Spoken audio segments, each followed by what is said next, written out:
જૂનાગઢવાસીઓ માટે ખુશીના સમાચાર આવ્યા છે। છેલ્લા 3 વર્ષથી ચાલી રહેલી નરસિંહ મહેતા સરોવરના બ્યુટિફિકેશનની કામગીરી હવે પૂર્ણતાના આરે છે। આગામી 28મી જાન્યુઆરીના રોજ મુખ્યમંત્રીના હસ્તે ઉદ્ઘાટન કરવામાં આવશે। અંદાજે 68 કરોડના ખર્ચે તૈયાર થયેલા આ સરોવરમાં આધુનિક walking area, garden, MP theatre અને મનોરંજનના વિવિધ સાધનો જેવી સુવિધાઓ વિકસાવવામાં આવી છે। ઉદ્ઘાટન પૂર્વે મહાનગરપાલિકાના અધિકારીઓ અને પદાધિકારીઓએ સ્થળ પર નિરીક્ષણ કરી કામગીરીને આખરી ઓપ આપ્યો છે। 28 જાન્યુઆરીના રોજ માનનીય મુખ્યમંત્રી શ્રી જૂનાગઢ પધારનાર છે। તો આયોજન આપણું એવું છે કે એ દિવસે આનું લોકાર્પણ થાય અને આ જે તળાવ છે તેમાં ચારે બાજુ એમ્બેન્કમેન્ટ કરેલું છે અને વોકિંગ વે આપેલો છે। સાથે સાથે આપણે એમ્ફી થિયેટરની વ્યવસ્થા છે જેમાં 400 લોકો બેસી શકે। એ ઉપરાંત 2 આઇલેન્ડ્સ છે અને 7 જેટલા આપણા ડેક્સ બનાવેલા છે। તે સિવાય સુરક્ષા માટે સીસીટીવી કેમેરા, પીએ સિસ્ટમ અને પેનિક બટનની પણ આમાં વ્યવસ્થા કરવામાં આવી છે। જિલ્લાના હીરા ઉદ્યોગ માટે સુવર્ણ યુગની શરૂઆત થઈ છે। ડાયમંડ એસોસિએશનની મોટી જાહેરાત મુજબ અમરેલી હવે ગુજરાતનું નવું ડાયમંડ હબ બનવા જઈ રહ્યું છે। ડાયમંડ એસોસિએશનના પ્રમુખે અમરેલીને રિયલ ડાયમંડના ગઢ તરીકે વિકસાવવા માટે રણશીંગું ફૂંક્યું છે। શહેરમાં ટૂંક સમયમાં 150થી વધુ અદ્યતન ઓફિસો ધરાવતું ભવ્ય ડાયમંડ માર્કેટ બનશે। જિલ્લામાં હાલ 947 હીરાના કારખાના અને 47,000થી વધુ રત્ન કલાકારો કાર્યરત છે, જેમને હવે નવી ઓળખ મળશે। સુરત બાદ હવે અમરેલી ડાયમંડ માર્કેટમાં ડંકો વગાડવા તૈયાર છે। અમરેલી જિલ્લાની અંદર 947 કારખાના છે અને 47,000 ડાયમંડ વર્કરો છે। ત્યારે આવતા દિવસોમાં રિયલ ડાયમંડનો હબ અમરેલી બનવા જઈ રહ્યું છે। ત્યારે અમરેલીની અંદર આગામી દિવસોમાં અદ્યતન 150 ઓફિસની નવી ડાયમંડ માર્કેટ બનાવવાનો સંકલ્પ લઈને કરી રહ્યા છીએ। અમે માનનીય મંત્રી શ્રી કૌશિકભાઈ વેકરિયાને મળ્યા હતા। એમને પણ કીધું છે કે અમરેલીના વિકાસ માટે રાજ્ય સરકાર પૂરતા પ્રયત્નો કરશે। ત્યાર ઉપરાંત અનેક ઉદ્યોગપતિઓ સાથે વાતચીત ચાલે છે। ત્યારે આવતી દિવસોમાં આગામી અમરેલી જિલ્લામાં અદ્યતન ડાયમંડ માર્કેટ, લોકર રૂમની ફેસિલિટી છે। નગરમાં કોળી સમાજનું મળશે મહાસંમેલન। બગદાણા વિવાદ બાદ કોળી સમાજ કરશે શક્તિ પ્રદર્શન। ધારાસભ્ય વિમલ ચુડાસમાએ આપ્યું છે નિવેદન। બગદાણા વિવાદમાં એસઆઈટી તપાસ કરતી હોવાથી આમાં હું કોઈ નિવેદન ન આપી શકું। સમાજ જાગૃત હશે તો 2027ની ચૂંટણીમાં કોઈ પણ રાજકીય પક્ષ ટિકિટ આપતા રોકી નહીં શકે। સમાજને અધિકાર છે, સંમેલન કરવું એ સમાજને અધિકાર છે અને સમાજને કોઈ રોકી ન શકે, કારણ કે સમાજ પોતાના હક અને અધિકાર માટે ગમે ત્યાં લડી શકે અને સંમેલન કરવું કે સમાજને ભેરું થવું એ સમાજને નક્કી કરે છે। સમાજ અને સમાજના આગેવાન નક્કી કરશે। હું એમની સાથે હંમેશા રહેવાનો છું। એસઆઈટીનો રિપોર્ટ હજી આવ્યો નથી એટલે એ વિષય ઉપર આપણે કંઈ ન કહી શકાય। એસઆઈટીનો રિપોર્ટ આવ્યા પછી આપણે કહી શકાય। ભાવનગરમાં કોળી સમાજના સંમેલન મામલે કેબિનેટ મંત્રી કુંવરજી બાવળિયાએ નિવેદન આપ્યું છે। તેમણે કહ્યું કે કોળી સમાજનું મહાસંમેલન કયા હેતુથી બોલાવવામાં આવ્યું તે હજુ સ્પષ્ટ નથી। હક અને અધિકાર માટે બોલવામાં આવે પણ તેનો હેતુ શું તે જાહેર હોવો જોઈએ। બે સમાજ વચ્ચે વયમનસ્ય ફેલાય તેવા કોઈ સંમેલનનું આયોજન ન થવું જોઈએ। બગદાણા કેસમાં એસઆઈટી તપાસ કરે છે અને હજુ તપાસ શરૂ છે। મુખ્યમંત્રી અને ગૃહમંત્રી દ્વારા દોષિત જે પણ હશે તેને છોડવામાં નહીં આવે તેવી સાંત્વના આપી છે। આમંત્રણ અંગે તેમણે કહ્યું છે કે આમંત્રણ મળશે પછી વિચારીશું જવું કે નહીં। હક અને અધિકારો ત્યાં શેના માટે છે એનો ઉદ્દેશ અથવા તો કોઈ વાત નહીં, અમને એ બાબતે કોઈ અમને જાણ કરી અથવા તો એ બાબતે અમને વિશ્વાસમાં લીધા અથવા જાણ થયું અમને હજુ સુધી છે નહીં।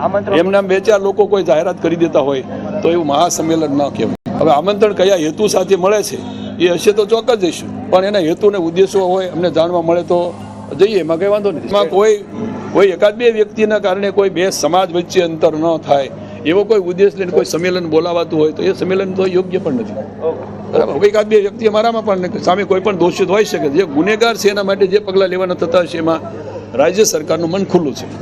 શહેરની અલગ અલગ સ્કૂલોમાં બોમ્બ બ્લાસ્ટની ધમકીના મામલે અમદાવાદ સાયબર ક્રાઇમમાં નોંધાઈ છે પોલીસ ફરિયાદ। સ્કૂલમાં મેલ કરીને આપવામાં આવી હતી ધમકી। મેલમાં ખાલિસ્તાન અંગે લખ્યું છે લખાણ।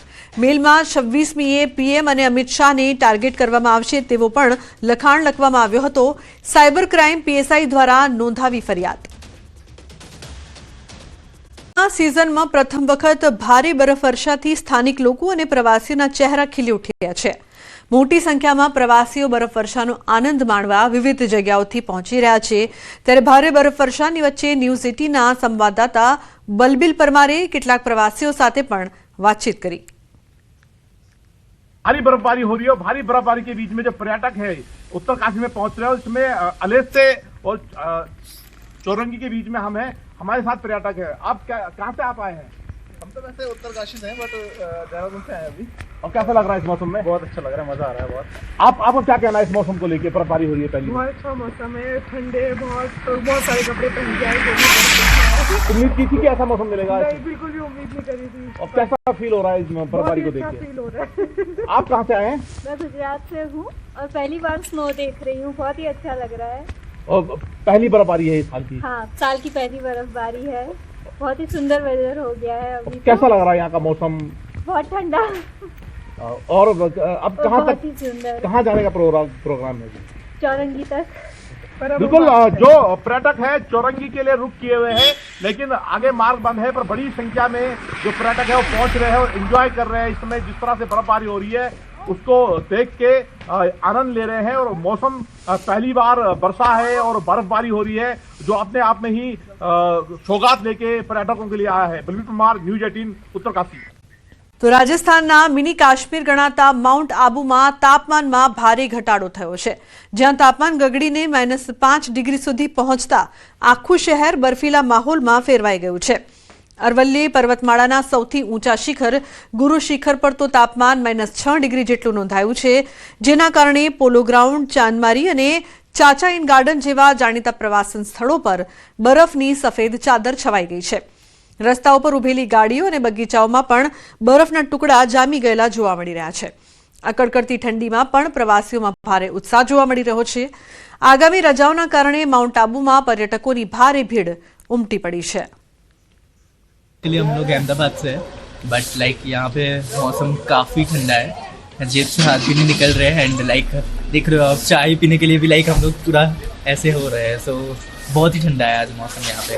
नहीं, इतनी ठंडी नहीं है अहमदाबाद में, और नॉर्मल टेम्परेचर है वहाँ पे। बेसिकली हम बताओ तो इतना मैंने नहीं सोचा था कि इतनी ठंड होगी, पर बहुत अच्छा लग रहा है। बहुत ठंड लगी है, -7 डिग्री टेम्परेचर है और बर्फ़ की परतें जमी हुई है। बहुत अच्छा लगा है। थोड़ी ठंड ज़्यादा लग रही है, लेकिन बहुत ही व्यू बहुत अच्छा आ रहा है और बहुत ठंडी है। लेकिन आज एकदम से ज़्यादा ठंड पड़ गई है, कि माउंट आबू में आज तो ज़्यादा ही पड़ी है। ઠંડીની વાત કરીએ, કાતિલ ઠંડીમાં ઠૂંઠવાયું છે ડીસા। એક જ દિવસમાં 6.1 ડિગ્રી ગગડ્યો છે પારો।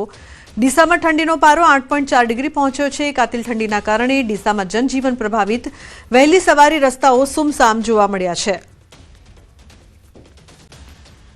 સંકટ ટળ્યું, ઠંડીનો ચમકારો વર્તાશે। ઠંડીને લઈને હવામાન વિભાગની આગાહી, ઠંડીનો પ્રકોપ યથાવત રહેશે। ખાસ કરીને સવારના સમયે ઠંડા પવનો ફૂંકાશે। આગામી 7 દિવસ ગુજરાતનું વાતાવરણ સૂકું રહેશે। 3 દિવસમાં લઘુત્તમ તાપમાનમાં 2 થી 5 ડિગ્રી સુધીનો ઘટાડો થઈ શકે છે। તો વેસ્ટર્ન ડિસ્ટર્બન્સ અને પવનની દિશા બદલાતા લઘુત્તમ તાપમાનમાં ઘટાડો જોવા મળ્યો છે।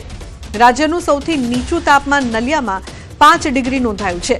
અમદાવાદમાં લઘુત્તમ તાપમાન 12.5 ડિગ્રી નોંધાયું છે। તો ગાંધીનગરમાં લઘુત્તમ તાપમાન 11 ડિગ્રી નોંધાયું છે। અમદાવાદમાં 12 અને ગાંધીનગરમાં 11 ડિગ્રીની આસપાસ લઘુત્તમ તાપમાન રહેવાની શક્યતા। वाले 7 दिनों के लिए गुजरात स्टेट के सारे डिस्ट्रिक्ट कवर हैं, जिसमें ड्राई वेदर प्रिवेल करेगा। और मिनिमम टेम्परेचर की बात करेंगे तो आने वाले 3 दिनों के लिए मिनिमम टेम्परेचर में 2 से 5 डिग्री का ग्रेजुअल बढ़ोतरी का पूर्वानुमान है। उसके बाद मिनिमम टेम्परेचर में 3 से 5 डिग्री सेल्सियस का फॉल का पूर्वानुमान है ड्यूरिंग 24 आवर्स। और उसके बाद टेम्परेचर नोलार चेंज में रहेगा। તો જે પ્રકારની માવઠાની આગાહી હતી તે સંકટ તો ટળ્યું છે, પરંતુ ઠંડી વધી છે। આગામી 7 દિવસ ગુજરાતનું વાતાવરણ સૂકું રહેશે। अभी एक वेस्टर्न डिस्टर्बेंस 26 जनवरी को नॉर्थ वेस्ट इंडिया को अप्रोच करेगा। उस सिस्टम को ध्यान में रखते हुए जो मिनिमम टेम्परेचर का फोरकास्ट है, उसमें आने वाले 3 दिनों के लिए मिनिमम टेम्परेचर में 3 से 5 डिग्री की बढ़ोतरी का पूर्वानुमान है। उसके बाद 3 से 5 डिग्री की गिरावट का पूर्वानुमान है ड्यूरिंग 24 आवर्स। उसके बाद टेम्परेचर नॉर्मल चेंज होगा। તો બનાસકાંઠામાં કાતિલ ઠંડીમાં ઠૂઠવાયું છે ડીસા। એક જ દિવસમાં 6.1 ડિગ્રી ગગડ્યો છે પારો। ડીસામાં ઠંડીનો પારો 8.4 ડિગ્રી પહોંચ્યો છે। કાતિલ ઠંડીના કારણે ડીસામાં જનજીવન પ્રભાવિત થયું છે। વહેલી સવારે રસ્તાઓ પણ સુમસામ જોવા મળ્યા છે।